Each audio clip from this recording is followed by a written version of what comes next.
అంతగా బాధపడుతున్నాను. తనేమీ చిన్నపిల్ల కాదు, అన్నీ తెలిసే చేస్తుంది కదా.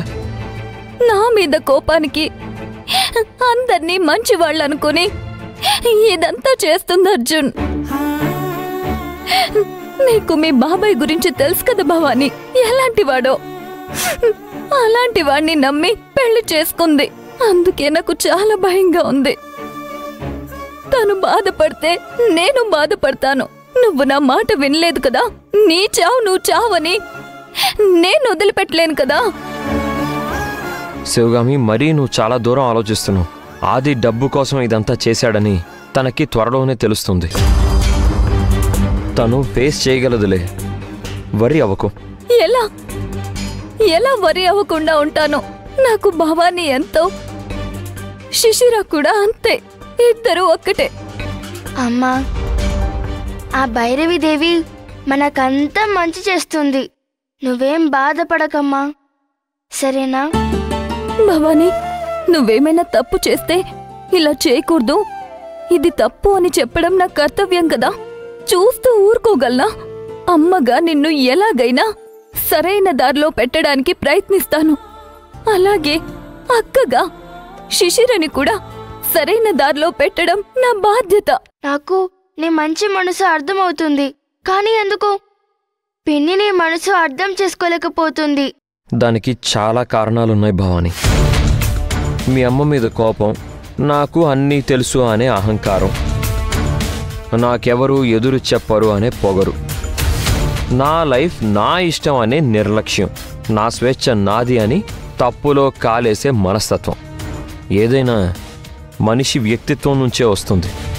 మన నడవడికే మన భవిష్యత్తుని నిర్ణయిస్తుంది. అందుకే మన భవిష్యత్తు కోసం ముందు మనమేంటో తెలుసుకోవాలి, మనల్ని మనం నిర్మించుకోవాలి. అమ్మ ఏం చేసినా మంచే చేస్తుంది, మంచే చెప్తుంది అనే నమ్మకం నీది. అక్క ఏం చేసినా నాకు అన్యాయం చేస్తుంది, నా జీవితాన్ని నాశనం చేస్తుందనే అపోహ తనది. అందుకే ఇలా ఆలోచిస్తుంది, అర్థం చేసుకోలేకపోతుంది. తన ఆస్తి తనకి ఇవ్వదు మీ అమ్మ అని మీ పిన్ని అపోహపడుతుంది. దానికి గల కారణాలని మాత్రం అర్థం చేసుకోలేకపోతుంది.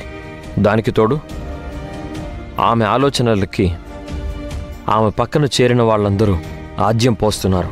నువ్వు పిన్ని గురించి ఆలోచిస్తూ దిగులుగా ఉండడం మాకు బాధగా ఉంటుంది. శివగామి, ఒక 10 రోజులు ఎక్కడికైనా వెళ్ళొద్దామా? నీకు మనశ్శాంతిగా ఉంటుంది, ఇదంతా మర్చిపోవచ్చు. అవునన్న, ఎక్కడికైనా బయటికి వెళ్దాం, అమ్మకే బాగుంటుంది. నేనెక్కడికి రాను. నేను వెళ్ళిపోతే శిశిరకి ఏమైనా అయితే? అయ్యో, అంత ఇమీడియట్గా నీ శిశిరని ఆది ఏం చెయ్యడులే. వాడు వెనక నుంచి పావులు కదిపే టైపు. ఆలోచించుకో, మనం ఎక్కడికైనా బయటికి వెళ్దాం, నీకు మంచిది, అందరికీ మంచిది. అవునమ్మా, ప్లీజ్. భవానీ, అమ్మను ఆలోచించుకోనేవు, తర్వాత చూద్దాం.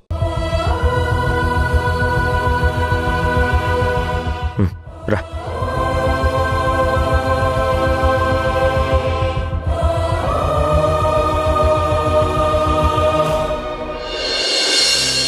గుణ, నీకేం ప్రాబ్లం కాలేదు కదా? ఆ అర్జున్ చాలా ప్రాబ్లం క్రియేట్ చేశాడు. వాడిని ఊరికి వదిలిపెట్టకూడదు. ఎందుకు వదిలిపెడతాను? శిష్యా, ఏంటి హడావిడి? నీ జీవితంలో అత్యంత శృంగారభరితమైన సన్నివేశానికి వేళైంది. ఏంటా సందర్భం? కొత్తగా పెళ్ళైన ఏజెంట్ అయినా ముచ్చట పడేది శోభనానికే కదా. అది అబ్బా అబ్బా, సిగ్గు. ఆ మాత్రం సిగ్గుపడాలే అది బాయ్. సిగ్గుపడాల్సిన సందర్భమే ఇది. ఈ సిగ్గు ఇక్కడే పడు, అక్కడొద్దు. అరే, అవన్నీ ఇలా బహిరంగంగా మాట్లాడుకోవాలా? పోనీ లోపలికి వెళ్ళి మాట్లాడుకుందాం ఇద్దరం. ఏయ్, ఇంతకీ నీ బాధ ఏంటి చెప్పు? ఇంతకీ నీకు నచ్చిన ప్లేస్ ఏంటో చెప్పు. స్విట్జర్లాండా, ప్యారిసా, మాల్దీవులా, సిమ్లానా, కాశ్మీరా, లేకపోతే ఊటీనా, కొడైకెనాలా? ఇసుక, మంచ, కొండలా, నీళ్ళ? ఏవైతే ఏంటంట? అది బాయ్, నువ్వు కావాలనే మ్యాటర్ స్కిప్ చేస్తున్నావు కదా. ఏమండే, మీరు పెద్ద మనిషే కదా, ఎంత పెద్ద బొజ్జేసుకొని సైలెంట్గా ఉంటే ఎలా అండి? నేనేం చెప్పాలి? నాకేమన్నా అనుభవమా? మావా, నీకు అర్థం కావడం లేదు. అల్లుడు నాకు అర్థం అయింది. అర్థం కానట్టున్నాను అంతే. మీరెందుకు వెనకడుగేస్తున్నారు? శిశిరాన్ని తీసుకొని హనీమూన్కి ఏ ప్లేస్కో వెళ్ళి ఎంజాయ్ చెయ్యంటున్నా. ఎక్కడికో ఎందుకు వెళ్ళాలి? మీకు అర్థం కావట్లేదు. ఇక్కడే ఉంటే కప్పల్లాగా ఇంతమంది ఇంట్లో ఉన్నారు. బెక్క అంటూ ఉంటారు. మీకు ప్రైవసీ ఉండదు. అవును, కానీ శిశిర ఒప్పుకుంటుందో లేదో. ఈ ప్రేమ గురు చెప్పింది కరెక్టే. ఎక్కడికైనా దూరంగా వెళ్ళి ప్రశాంతంగా ఎంజాయ్ చేయండి. ఆ శివగామి ఆలోచనలు కూడా ఉండవు. చూసారా పెద్ద మనిషి ఎంత చిన్న సలహా ఇచ్చాడో. ఆదిబాయ్ చెప్తే ఏర్పాట్లు చేస్తాడు. ఎప్పుడు ఏంటో వివరాలు చెప్పు, అది చాలు. అరే, మీరందరూ కలిసి నన్నెందుకు వేసుకుంటున్నారు? శిష్య, నువ్వు ప్లాన్ చేసుకో శిష్య.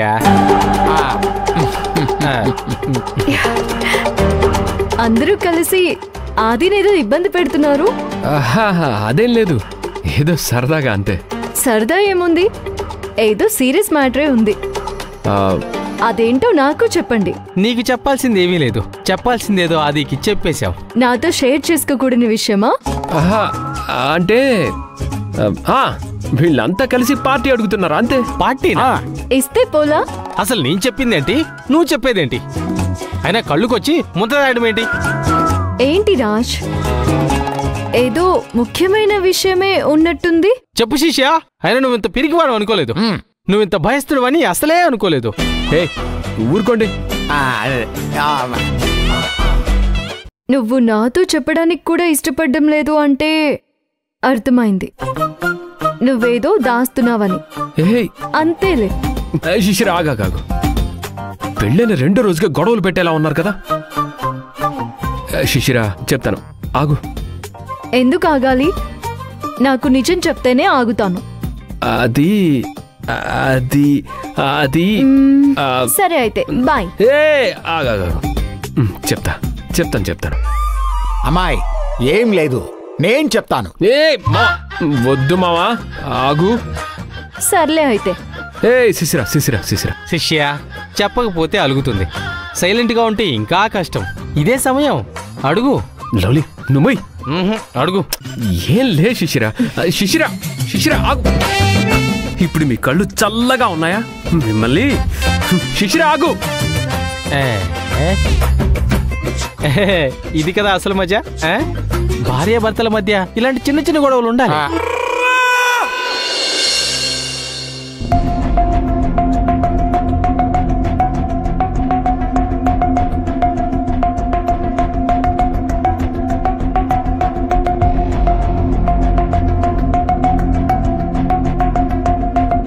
అమ్మా,